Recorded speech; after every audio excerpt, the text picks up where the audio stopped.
विश्वानि देव सवितर्दुरितानि परासुः यद्भद्रं तन्न आसुः। ॐ सहना भवतु सहनौ भुनक्तु सह वीर्यं करवावहै तेजस्विनावधीतमस्तु मा विद्विषावहै। ओम शांति शांति शांति। ओम श्री परमात्मा नमः। सांख्य कारिका का हम स्वाध्याय कर रहे थे, जिसके अंतर्गत हम इंद्रियों के स्वरूप और उसके कार्य पर चर्चा कर रहे थे। कारिका संख्या 32 में, जिसमें कारिकाकार ने 13 प्रकार के करण की बात की। करण कहिए, इंद्रियां कहिए, एक ही बात है। करण मतलब ज्ञान के जो साधन हैं उसको करण कहा जाता है। और वो 13 प्रकार के हैं। 5 ज्ञान इंद्रिय हैं, 5 कर्म इंद्रिय हैं और 3 अंतःकरण हैं। यानी कि घ्राण रसन चक्षु त्वक और श्रोत्र, ये 5 ज्ञान इंद्रिय हैं। वाक पाणिपाद पायु उपस्थ, ये 5 कर्म इंद्रिय हैं। और मन बुद्धि अहंकार, ये 3 अंतःकरण हैं। बाह्यकरण और अंतःकरण के भेद से भी ऐसे किया जाता है, 2 भेद भी कर दिया जाता है। तो बाह्यकरण में 10 हो गए और अंतःकरण में 3 हो गए, तो 10 3 13 प्रकार के करण हैं। 13 विधम करणम। और इनका स्वरूप है आहरण, धारण और प्रकाशकरण। आहरण मतलब अपने अपने विषयों को वृत्ति के माध्यम से या अपने अपने विषयों को खींचना, यही उसका आहरण है। अपने अपने विषयों को, अपने अपने विषयों में प्रवृत्त होना, यही उसका आहार है, आहरण है। जैसे कर्म इंद्रियां हैं, तो कर्म इंद्रिया क्या करती है? वो आहरण करती है। यानी कि वाणी शब्द के माध्यम से शब्दोच्चारण करती है वाणी, तो वाणी का विषय हो गया शब्द, यही इसका आहरण हो गया। वाणी का आहार क्या हो गया? शब्द ही हो गया। और इस प्रकार हाथ है, पानी है, इसका क्या है? आदान प्रदान। हाथ क्या करता है? हाथ का आहरण क्या है? आदान करना। आदान मतलब लेना, प्रदान करना देना। ये लेना देना जो है इसका आहरण है। ऐसे ही पैर का क्या है? वो आहरण विहरण, उसमें तो आहरण विहरण होता ही है, आना जाना। तो इस प्रकार से 5 कर्म इंद्रियां जो है वो आहरण करती है अपने अपने विषयों के माध्यम से, कर्म के माध्यम से। और अंतःकरण जो होता है 3, मन बुद्धि और अहंकार, ये धारण करता है। इसका स्वभाव है धारण करना। धारण का मतलब होता है कि शरीर को खड़ा रखना, शरीर को एक नियमित क्रिया में, नियमित स्वरूप में प्रतिष्ठित करके उसको विनियुक्त करना, गिरने न देना, इत्यादि जो काम है वो अंतःकरण के हैं। क्योंकि शरीर में यदि अंतःकरण कुछ हो जाए तो व्यक्ति तुरंत लुढ़क जाएगा, बेहोश हो जाएगा, मूर्छित होकर गिर पड़ेगा। सब अंतःकरण का काम है। जैसे दारू पीकर क्यों लोग गिर जाते हैं? क्योंकि दारू सीधे सीधे अंतःकरण को प्रभावित करता है, अंतःकरण को कार्य करने से बाधित कर देता है। और जब अंतःकरण कार्य करने से बाधित कर देगा तो वो मन विचलित हो जाएगा उसका। और मन विचलित जब होगा, मन ही सब कार्य, शरीर को धारण किया हुआ है अपने संकल्प बल पे, और मन पर ही जाकर के उसको बाधित कर देता है। इसलिए वो व्यक्ति गिर जाता है।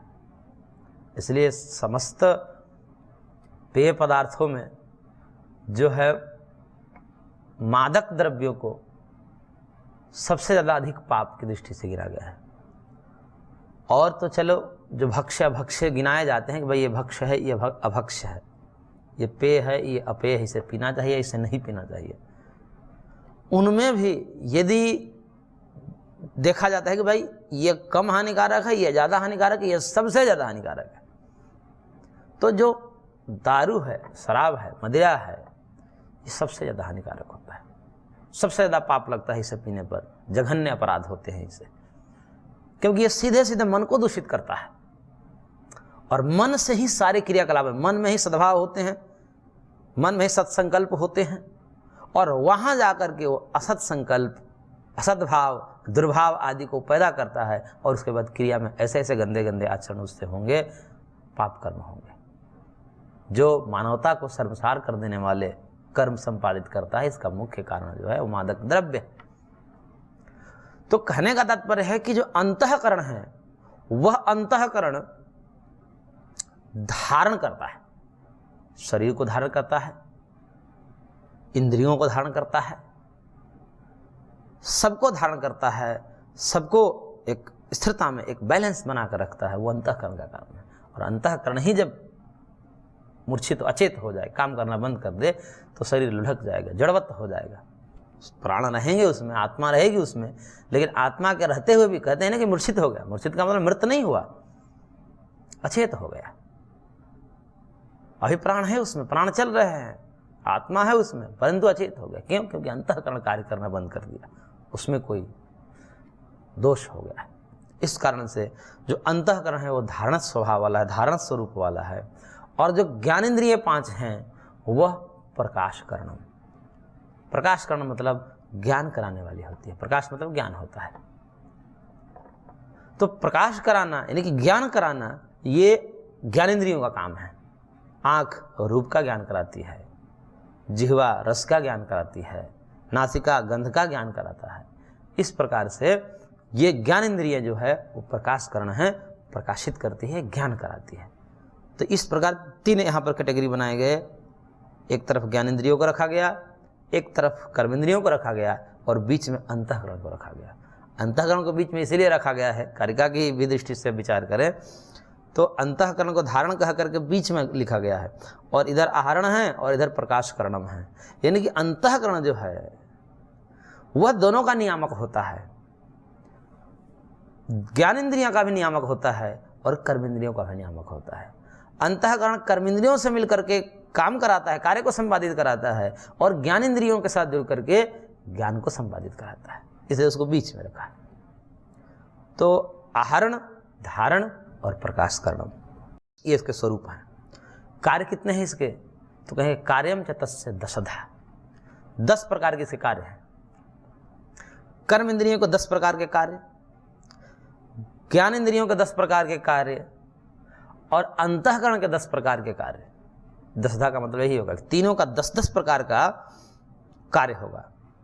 जैसे कर्म इंद्रियों के 10 प्रकार के कार्य कैसे होंगे?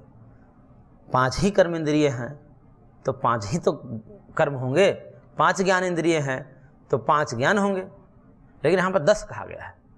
10 का तात्पर्य यहाँ पर यह है कि देव और मनुष्य दोनों की दृष्टि से यहाँ पर विचार किया गया है, क्योंकि इंद्रियां मनुष्यों को भी होती हैं और इंद्रियां देवों को भी, देवताओं की भी होती है। इस प्रकार से दिव्य और अदिव्य ऐसे भेद करते हैं। मनुष्य के जो भोग होते हैं, मनुष्य के जो कर्म होते हैं या मनुष्य के जो ज्ञान होते हैं उसको अदिव्य कहते हैं, और देवताओं की दृष्टि से कहते हैं दिव्य। देवताओं के दिव्य होते हैं और मनुष्य के अदिव्य होते हैं। तो दिव्य और अदिव्य के भेद से 10 प्रकार के हो गए, यानी कि 5 कर्म इंद्रियां, मनुष्य की दृष्टि से 5 कर्म और देवता की दृष्टि से 5 कर्म, 10 हो गए।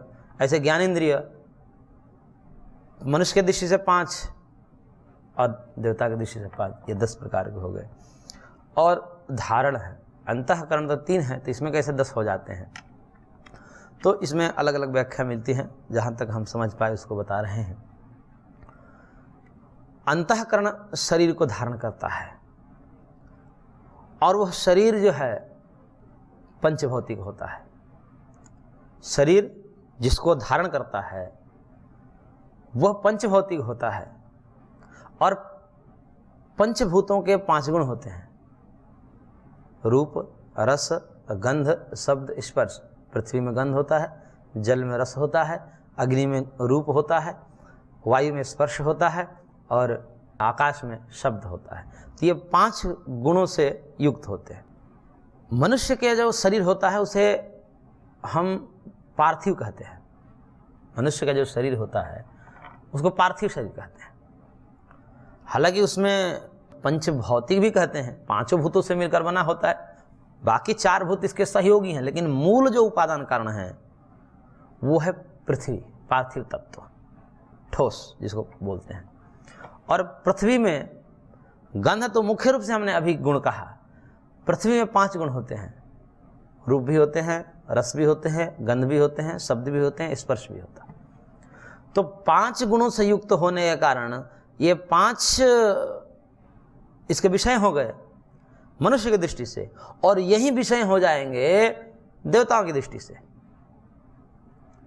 अंतर बस इतना होगा कि मनुष्य के शरीर में पृथ्वी तत्व की प्रधानता होगी, वहीं वहाँ देवताओं के शरीर में अग्नि तत्व की प्रधानता होगी, बाकी सब गौण होंगे। लेकिन बाकी सब गौण होंगे तो उसमें भी 5 तो होगा ही। तो इस प्रकार से करके पांचों में रहते हैं, यानी कि पंचभूतात्मक पूरा जगत है। ये चतुर्दश भुवनात्मक ब्रह्मांड संपंच तत्वों से मिला हुआ है। बस अंतर ये होता है कि कहीं पृथ्वी प्रधान है, कहीं जल प्रधान है, कहीं वायु प्रधान है, इस प्रकार से। तो इस प्रकार से 5 प्रकार के गुण के आधार पर जिसको अंतःकरण धारित करता है शरीर की दृष्टि से, और वह शरीर जो है 5 गुणों से युक्त रहता है। इस प्रकार से दिव्य और अदिव्य वहाँ भी देवता और मनुष्य के भेद से कर देंगे तो 10 प्रकार के हो जाते हैं। तो इस प्रकार से ये तीनों करण, 3 विभाग जो किए गए हैं, ज्ञानेंद्रियों के रूप में, कर्मेंद्रियों के रूप में और अंतःकरण के रूप में, जो 3 विभाग किए गए हैं, और उसके आहरण धारण और प्रकाश करण जो स्वभाव बताया, ये इनके कार्य की दृष्टि से ये 10 प्रकार के हो जाते हैं। तो कार्यम च तस्य 10धा, और वो कैसे होते हैं? आहार्यम, धार्यम, प्रकाश्यकरणं च। आहार्य है, धार्य है और प्रकाश्य है, क्योंकि चाहे मनुष्य की कर्मेंद्रियाँ हों, चाहे देवता की कर्मेंद्रियाँ हों, वह आहरण के लिए ही होते हैं, वो क्रिया ही करने के लिए होते हैं। चाहे मनुष्य की ज्ञानेंद्रियाँ हों या देवता की ज्ञानेंद्रियाँ हों, वो ज्ञान कराने के लिए होते हैं, इसलिए प्रकाशकरणं च, प्रकाश्य हो गया। और अंतःकरण उनका भी होता है और हमारा भी होता है, वो उनके शरीर को धारित करता है, हमारा अंतःकरण हमारे शरीर को धारित करता है, तो इसलिए वो धार्य है।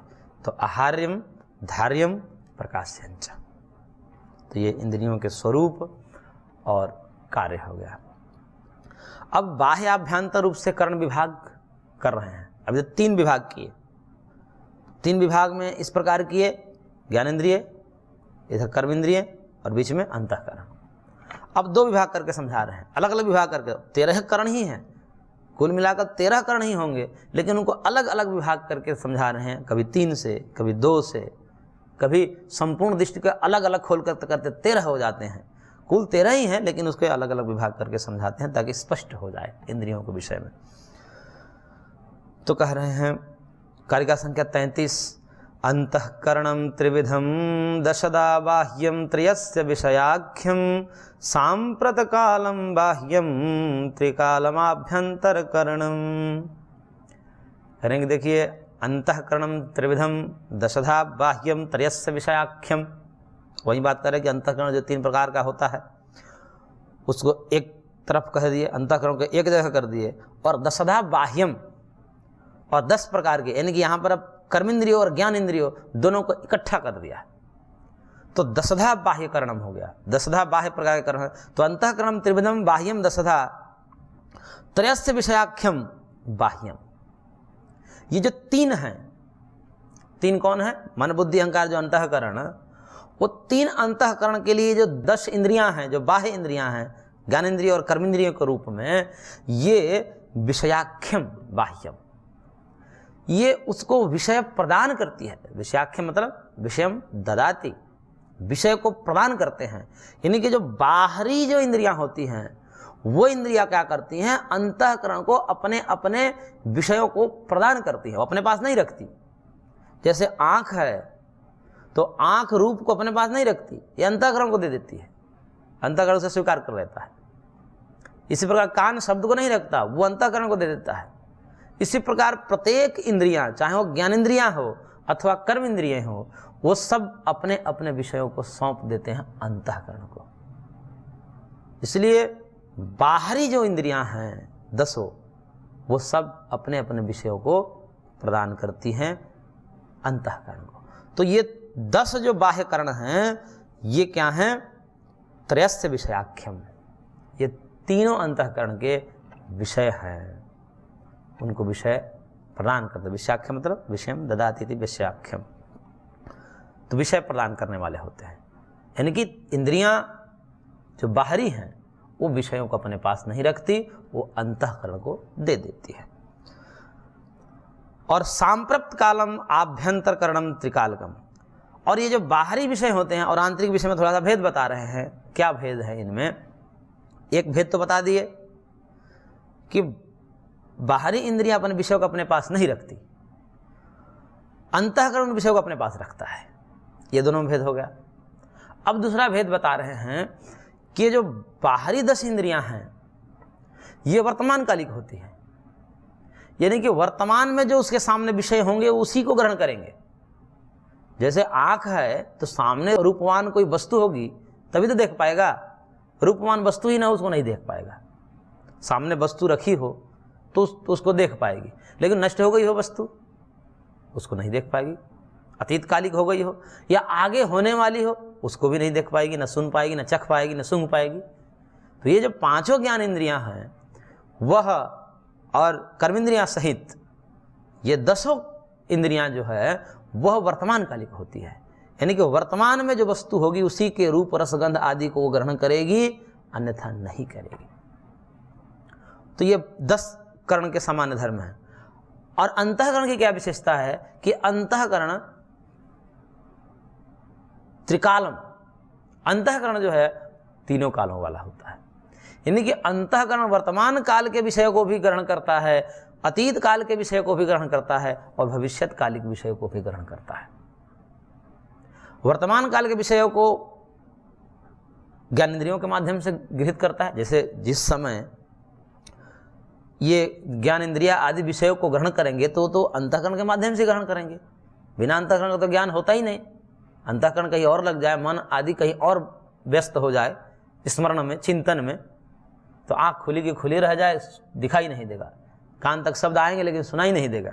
इसलिए ज्ञान जब हो रहा है वर्तमान कालिक में इंद्रियों के माध्यम से, तो उस समय मन जुड़ा हुआ होता है, इसलिए वो मन भी वर्तमान कालिक हो गया। तो अंतःकरण इंद्रियों के माध्यम से वर्तमान काल में भी विषयों को ग्रहण करते हैं और इंद्रियों से निरपेक्ष होकर के चिंतन मनन आदि के माध्यम से वह अतीत काल के विषयों को भी जानने में समर्थ होते हैं और भविष्यतकालिक विषयों को भी जानने में समर्थ होते हैं। तो अंतःकरण बहुत मुख्य होता है। इंद्रिया तो केवल वर्तमान काल के विषयों को ग्रहण करती है, लेकिन अंतःकरण तीनों काल के विषयों को ग्रहण करता है। त्रैकालम अभ्यांतरम, ये आभ्यंतर यानी कि आंतरिक जो इंद्रियां हैं, आंतरिक जो करण है, अंतःकरण जो है वो त्रैकालिक होता है, तीनों काल के विषयों को ग्रहण कराता है, भूत, वर्तमान और भविष्य। तो इस प्रकार से अंतःकरणम त्रिविधम दशदा बाह्यम त्रयस्य विषयाख्यम सांप्रत कालम बाह्यम त्रिकालम आभ्यंतरकरणम, ये अंतःकरण त्रैकालिक होता है, तीनों काल के विषयों का ग्रहण कराता है। तो यहाँ पर इंद्रियों की बात हुई। अब बाह्य इंद्रियों के क्या विषय हैं उस पर थोड़ा प्रकाश और डालते हुए, क्योंकि ये अभी प्रकरण चल रहा है इंद्रियों पर, ये प्रकरण कहाँ से शुरू हुआ है इसको भी ध्यान में रखना चाहिए, क्योंकि हम अभी जो है जो प्रकृति के विकृति हैं महतत्व आदि से उस पर विचार करना शुरू किया है कि एक एक तत्व के क्या लक्षण हैं और क्या कार्य है। पहले हमने बुद्धि तत्व पर विचार किया, महतत्व पर, उसका क्या स्वरूप है और क्या कार्य है। फिर हमने अहंकार के स्वरूप को देखा और उसके कार्य को देखा। फिर हम इंद्रियों की तरफ आए तो उसमें इंद्रियों को देख रहे हैं और साथ में एकादश, क्योंकि सात्विक अहंकार के 2 विभाग हैं, 2 सर्ग हैं, द्विविधम प्रवर्तते सर्ग। तो 2 प्रकार के सर्ग में जो पहला सर्ग अभी चल रहा है हमारा अहंकार का, जो पहला सर्ग है वो इंद्रियों वाला है, एकादश इंद्रियां। तो उस एकादश इंद्रियां के विषय में हम चर्चा कर रहे हैं, इसलिए यहाँ पर इंद्रियों का वर्णन है। तो बाह्य इंद्रियों का विषय कहते हुए कह रहे हैं कारिका संख्या 34 में, बुद्धिन्द्रियाणि तेषां पंच विषया विशेष विषयाणि वाग् भवति शब्द विषया शेषाणि तु पंच विषयाणि। यानी देखिए, तेषां पंच बुद्धिन्द्रियाणि, उन इंद्रियों में जो 5 बुद्धि इंद्रियां यानी कि ज्ञान इंद्रियां हैं, वो 5 ज्ञान इंद्रियां विशेष और अविशेष विषय वाली होती है। विशेष और अविशेष विषय, विशेष का मतलब है यहाँ पर स्थूलता और सूक्ष्मता से, विशेष और अविशेष स्थूल और सूक्ष्म, यही यहाँ पर विशेष अविशेष है। विशेष का मतलब स्थूल और अविशेष का मतलब सूक्ष्म। इसलिए पंचभूतों को विशेष शब्द से भी कहा जाता है और तन्मात्रा आदि को अविशेष शब्द से कहा जाता है, क्योंकि वो सूक्ष्म है। पंचभूतों की अपेक्षा से तन्मात्रा आदि क्या है, वो सूक्ष्म है, इसलिए उसे अविशेष कहते हैं, और पंचभूत स्थूल होते हैं इसलिए उसको विशेष कहते हैं। तो ये जो बुद्धि इंद्रियाणी हैं, जो बुद्धि इंद्रियां हैं, ज्ञान इंद्रियां हैं पांचों, घ्राण रसन चक्षुत्वक और श्रोत्र, ये सूक्ष्म विषय वाली भी होती हैं और स्थूल विषय वाली भी होती हैं। यानी कि एक एक इंद्रियों पर हम विचार करें तो आँख जो होती है वो स्थूल रूप को भी देख सकती है और सूक्ष्म रूप को भी देख सकती है। सामान्य व्यक्ति की आँख तो केवल स्थूल विषय को ही देख पाती है, जो हमारे सामने घटपट आदि रहते हैं, लेकिन जो देवता होते हैं, जो योगी होते हैं, जो धर्मनिष्ठ पुरुष होते हैं, उनको सूक्ष्म विषय भी दिखाई देते हैं और इसी आंखों से दिखाई देते हैं। इसी आंखों को खोलकर देख लेंगे कि वहाँ अमुक देवता खड़े हैं। इस प्रकार से सामान्य व्यक्ति को दिखाई नहीं देंगे, लेकिन योगियों को वो दिखाई दे देते हैं, देवताओं को दिखाई दे देता है। तो ये जो इंद्रियां हैं, चक्षु आदि इंद्रियां हैं, वो स्थूल विषयों को भी ग्रहण करती है और योगियों में और देवताओं में सूक्ष्म विषयों को भी ग्रहण करती है। इसलिए ये विशेष और अविशेष विषय वाले हैं। इसी प्रकार से अन्य इंद्रियों में भी देख सकते हैं। श्रोत्र इंद्रियां हैं, हम तो केवल स्थूल शब्द को सुनते हैं, लेकिन योगी जो होते हैं वो सूक्ष्म शब्द को भी सुनते हैं। तभी तो कहते हैं कि हमें ये प्रेरणा हुई है। और प्रेरणा कैसे हुई है? वो शब्द के माध्यम से हुई है। लेकिन वही बैठा व्यक्ति दूसरा नहीं सुन पा रहा है, वो सुन पा रहा है। वहीं बैठा व्यक्ति दूसरा नहीं देख पा रहा है, लेकिन योगी देख पा रहा है। तो ये श्रोत्र इंद्रिय भी सूक्ष्म और स्थूल के भेद से दो विषय वाली है। ऐसे रसना भी होती है। वही रसना जो है, हम तो केवल स्थूल रस को चख पाते हैं, और वहीं योगी जो होता है उस जिह्वा मूल में संयम करके जो योग दर्शन के प्रक्रिया है उसके माध्यम से वो सूक्ष्म रस, दिव्य रस की अनुभूति कर लेता है। तो इस प्रकार से दिव्य स्पर्श की भी अनुभूति करता है, दिव्य गंध की भी अनुभूति करता है। इस प्रकार से स्थूल और सूक्ष्म के भेद से विशेष और अविशेष विषय वाली ये पांचों ज्ञान इंद्रियां होती हैं हमारी। और वाग भवति शब्द विषय, वाणी केवल शब्द विषय वाली होती है। वाणी के सूक्ष्म और स्थूल विषय नहीं होंगे। वाणी चाहे हमारी होंगी या योगियों की होंगी या देवताओं की होंगी, वो शब्द जो उच्चरित होगा वो स्थूल ही होगा। इसलिए स्थूल शब्द विषय जो है वाणी होती हैं। ये विशेष अविशेष इसमें भेद नहीं होता है, केवल स्थूल शब्द विषय वाली वाणी होती है। और शेषाणी, क्योंकि ऊपर ज्ञानेंद्रियों के विषय में कह दिया और शेष बचा कर्मेंद्रियां, तो कर्मेंद्रियां में वाणी को तो केवल शब्द विषय वाला कह दिया, और शेष जो है शेषाणी तो पंच विषयाणी, बाकी जो कर्मेंद्रियां हैं वाणी को छोड़ करके पाणी, पाद, पायु और उपस्थ, ये जिस विषयों को ग्रहण करती है वो पांच विषय वाले होते हैं। जैसे हाथ किसको ग्रहण करेगा? कोई वस्तु, घटपट आदि वस्तु को, वस्त्र, धन आदि वस्तु को ही तो हाथ आदान प्रदान करेगा, तो वो पार्थिव पदार्थ होगा, उसमें पांच विषय होंगे। रूप भी होगा, रस भी होगा, गंध भी होगा, शब्द भी होगा, स्पर्श होगा। इस प्रकार हम भूमि पर चलेंगे तो हम अपने पैर से किसको विषय बनाएंगे? पृथ्वी को विषय बनाएंगे, स्थान को विषय बनाएंगे। वो भी पार्थिव है, पृथ्वी है, तो उसमें भी पांच गुण होंगे, रूप, रस, गंध, शब्द, स्पर्श। तो इस प्रकार से कर्म इंद्रियां भी जिसको विषय बनाएगी वो पांच विषय वाली होगी, उसमें भी पांच विषय होंगे, रूप आदि। तो शेषाणी तो पंच विषयाणी, शेष पांच विषय वाले होते हैं। तो इस प्रकार ज्ञानेंद्रियों और कर्म इंद्रियां दोनों को भेद करके यहाँ पर विषय के रूप में विभाजन करके बताया कि ज्ञानेंद्रियां स्थूल और सूक्ष्म दोनों विषय वाली होती हैं। वाणी केवल शब्द विषय जो स्थूल होता है वह होते हैं, और शेष जो कर्म इंद्रियां हैं वो पांच विषय वाली होती है। तो इस प्रकार से यहाँ पर बुद्धि इंद्रियां और ज्ञान इंद्रियां, अर्थात बुद्धि इंद्रियां और कर्म इंद्रियां, इन दोनों का विभाग किया। आगे और हम कर्णों के प्रधान गुण भाव पर विचार करेंगे। आज की कक्षा को हम यहीं पर विराम देते हैं, शेष अगले अंक में। ओम शांति शांति शांति।